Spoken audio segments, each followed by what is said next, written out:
Hi friends, thanks for connecting with me today. I do hope that you've had a good week. So you know that last week we ended our Centered Set Church series, which of course Jesus at the center. And next week we begin our Advent series on November 27 or 26, 27, Saturday, Sunday. And so we have 1 week in between, and I thought that we would stay in the Jesus theme today and take a look at what Paul had to say about Jesus in a letter that he wrote to Jesus followers in Colossians. So in Colossians chapter 1, Paul said, verse 15, Paul said that Christ is the invisible image of the invisible God. He existed before anything was created and is supreme over all creation. For through him, God created everything in the heavenly realms and on earth. He made the things that we can see and the things we can't see. There's the tangible and intangible, things we can see and things we can't see, such as thrones, kingdoms, rulers, and authorities in the unseen world. Listen to this. Everything was created through him and for him. He existed before anything else, and he holds all creation together. Christ is also the head of the church, which is his body. He is the beginning, supreme over all who rise from the dead, so he is first in everything. For God in all his fullness was pleased to live in Christ, and through him God reconciled everything to himself. He made peace with everything in heaven and on earth by means of Christ's blood on the cross. This little section that Paul wrote in his letter is so jam-packed. I mean, it's really jam-packed with some very significant theology. And we don't have time really in these moments to unpack a lot of it, but I'd like to touch on a few things that I see here, things that are really the most significant things that I see here. The first thing that I see is at the very beginning in verse 15, where Paul said that Christ is the visible image of the invisible God. He's the visible image of the invisible God. In fact, there's another place where Paul says something very similar in Hebrews chapter 1. He says, this is the NIV, he says, the Son is the radiance of God's glory and the exact representation of his being. So we talk about this fairly regularly, I think, that we believe that when we see Jesus, we see God, right? Because again, Hebrews, he's the exact representation, the radiance of God's glory and the exact representation of his being. And then again, Colossians 1, Christ is the visible image of the invisible God. You know, there's an interesting story in Exodus 33 when Moses had a very, very special relationship with God and, talked kind of face to face with him. And there's a point in Exodus 33 where God says that I'm going to show you my glory. But God said he said in verse 20 of Exodus 33, but you may not look directly at my face, for no one may see me and live. Do you see that? Moses had a very special relationship with God, but even Moses couldn't see the face of God because God said, nobody can see my face and live. This is quite remarkable, when we think about, when we compare this Exodus 33 with what Paul says in Colossians and in Hebrews, well, and what we see in all of the Gospels, that not only could we humans, see God's face, but we could touch him, right? We could hug him. We could eat lunch with him. Do you know what I mean? And it's quite remarkable that God himself, Jesus, who is fully divine and fully human, and those two things don't compromise each other, it's quite remarkable that God would allow us not only to see his face, but to hug him and to eat lunch with him. It's really quite amazing. And so when Paul said that, if you see Jesus, then you see God, you see the Father.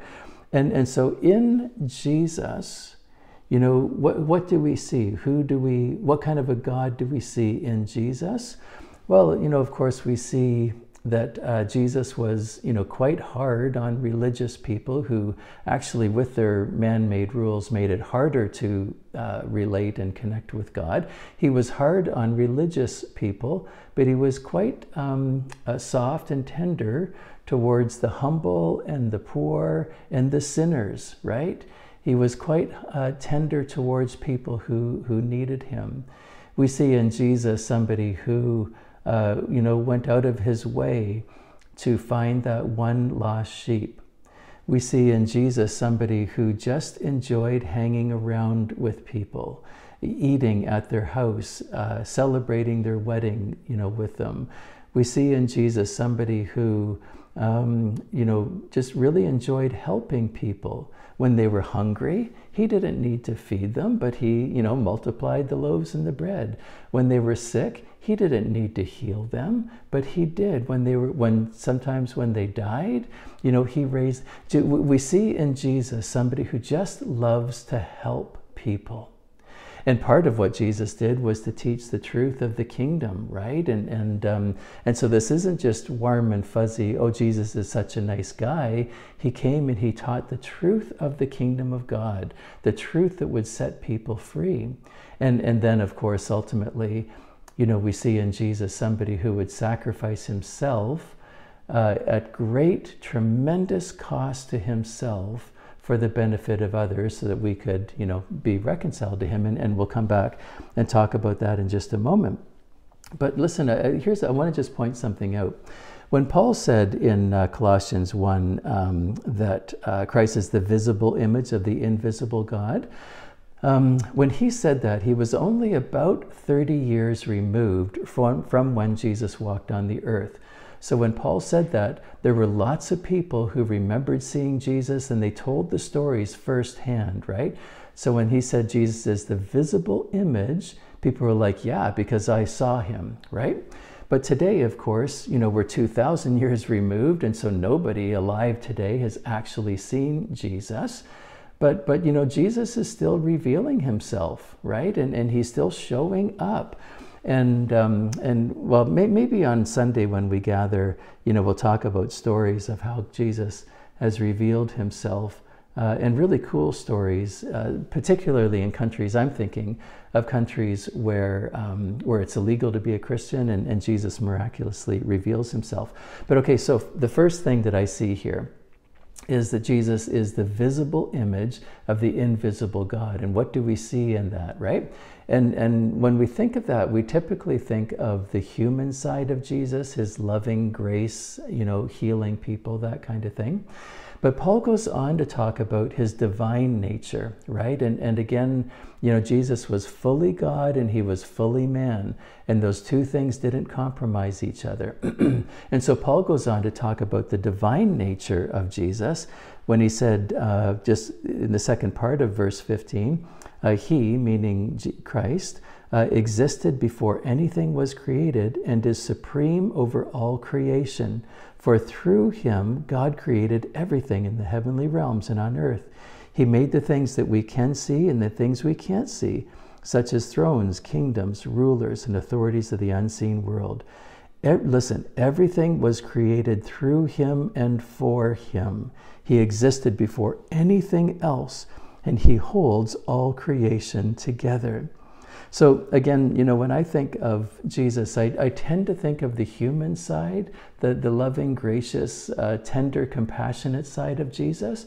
But do not forget that, yes, Jesus was fully human, but don't forget that he's a pretty big deal. He's fully God and he is supreme over creation, right? I want to clarify something also. I shouldn't put my hand here. Does that affect the microphone? I should clarify something. In the NIV, it says that Christ is the first, NIV and other translations, Christ is the firstborn over all creation. So that language kind of would make us think that, that maybe Jesus had a starting point, that he was created, that he was born at some point, and he was the first one to be born. This is where the English language fails us sometimes, where the word that Paul used here was prototokos,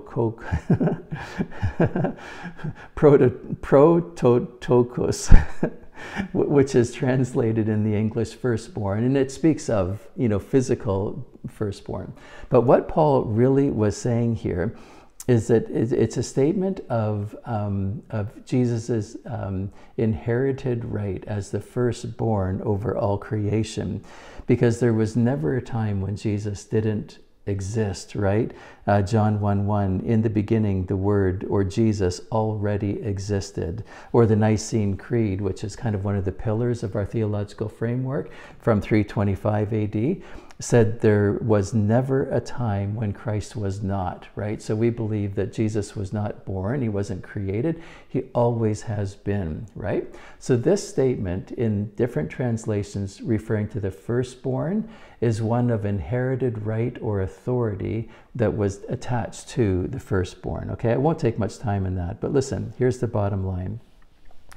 There are many people in our world today who grab power, right?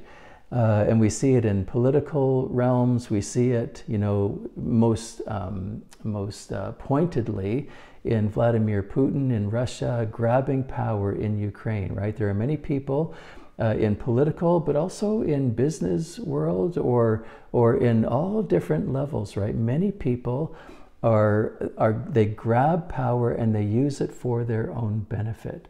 But this statement here that Paul says in Colossians, that there is no power. At the end of the day, there is no power, there is no person who has power apart from what Christ has given them, right?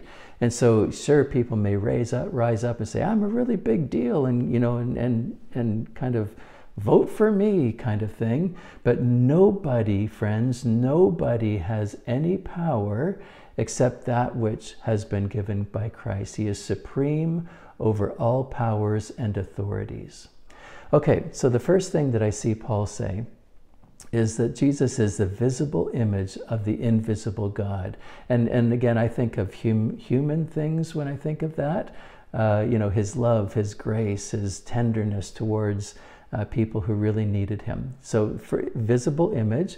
But the second part that Paul says is that Jesus is a really big deal. He is divine, the supreme ruler over all creation.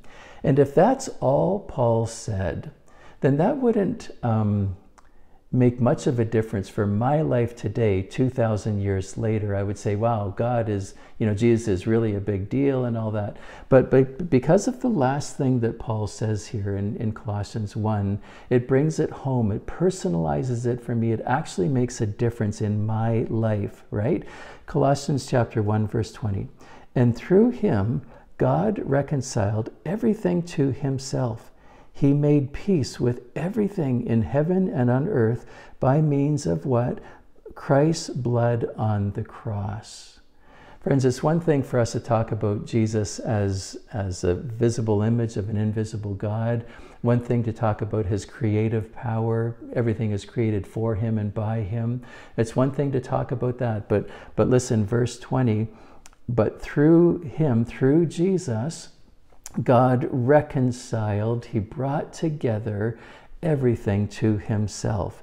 He made peace, he made shalom with everything in heaven and earth by means of Christ's gift on the cross, by means of his blood.